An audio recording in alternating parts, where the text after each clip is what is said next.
السلام علیکم ویورز، آپ دیکھ رہے ہیں خیبر کرانیکلز اور میں ہوں وریش حسن۔ آج کی پوڈ کاسٹ میں ہم بات کریں گے کہ خیبر پختونخوا پولیس نے وفاقی وزیر داخلہ محسن نقوی سے بلٹ پروف گاڑیوں کا مطالبہ کیا تھا تاکہ دہشت گردی کے حالات سے نپٹا جا سکے، دہشت گردی میں کوئی کمی آ سکے، بہتری آ سکے۔ لیکن جب گاڑیاں فراہم ہو گئی تو وزیر اعلیٰ سہیل آفریدی نے انہیں واپس کر دیا۔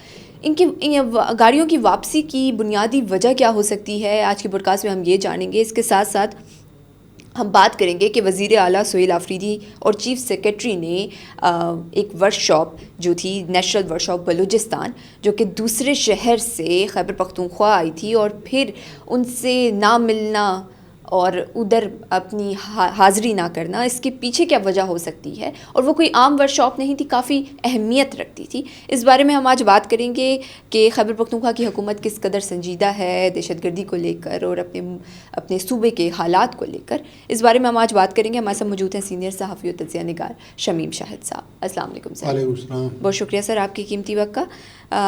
شمیم سر، پہلے تو یہ بتائیے کہ سہیل آفریدی نے اور چیف سیکرٹری نے نیشنل ورک شاپ بلوچستان، جو کہ دوسرے شہر سے آتی ہے خیبر پختونخوا، اور پھر منع کر دیا، مطلب حاضری نہیں کی جاتی، اور وہ کوئی عام ورک شاپ نہیں تھی، اس میں ایم این ایس تھے، ایم پی ایس تھے، سینیٹرز تھے، اور جرنلسٹ تھے، بیوروکریسی تھی، اسٹوڈنٹس تھے، تو کوئی عام ورک شاپ نہیں تھی۔ کیا لگتا ہے آپ کو ان کی غیر موجودگی کی کیا وجہ ہو سکتی ہے؟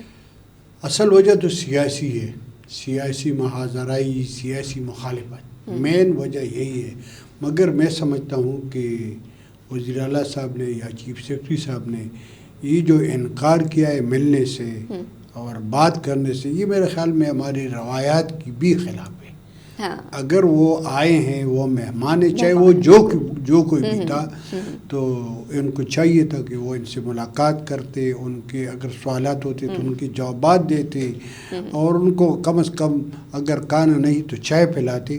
تو یہ میرے خیال میں خیبر پختونخوا کی روایات کی نفی ہوئی ہے، اور کیونکہ اس میں بلوچستان کے لوگ تھے، بلوچستان کے جرنلسٹ تھے، ان کے ساتھ سیاسی اختلاف یا حکومت کے ساتھ سیاسی اختلاف اپنی جگہ، مگر یہ کہ مہمان کو اپنے گھر میں آ کے اور ان کے ساتھ ملاقات کرنے سے انکار، یہ میرے خیال میں صحیح نہیں ہے۔ اور اس سے آپ دیکھیں، اس سے جو سیاسی محاذرائی ہے یا سیاسی اختلافات ہیں تو یہ بڑھتے جا رہی ہیں۔ ہونا چاہیے تھے کہ وہ ان کے ساتھ بات کرتے، اپنا پوائنٹ آف ویو بیان کرتے، تو یہ بہت اچھا ہوتا۔ اچھا سر، یہ جو خیبر پختونخوا پولیس نے جو وفاقی وزیر داخلہ سے مطالبہ کیا تھا گاڑیوں کا، اور یہ پھر گاڑیوں کی واپسی کا ہو جانا، کیا بنیادی وجہ ہو سکتی ہے اس کے پیچھے؟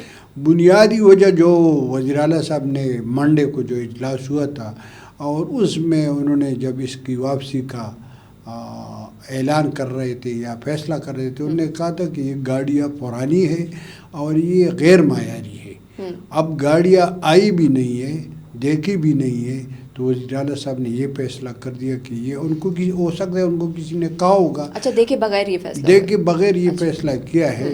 میرے خیال میں یہ اگر آپ دیکھیں تو یہ وفاقی حکومت نے اپنے طرف سے نہیں دی تھی، یہ یونائٹڈ نیشن کی گاڑیاں تھی، یونائٹڈ نیشن نے پاکستان کو گفٹ کیے تھے، اور پاکستان نے میرے معلومات کے مطابق جو آبادی ہے، جو جس طرح ہم NFC نیشنل فائنانس کمیشن میں فیصلے کرتے ہیں آبادی کے لحاظ سے، تو آبادی کے لحاظ سے خیبر پختونخوا کو کوئی کہتا ہے کہ 3 تھے یا کوئی کہتا ہے 5 تھے، یہ گاڑیاں فراہم کی جانی تھی۔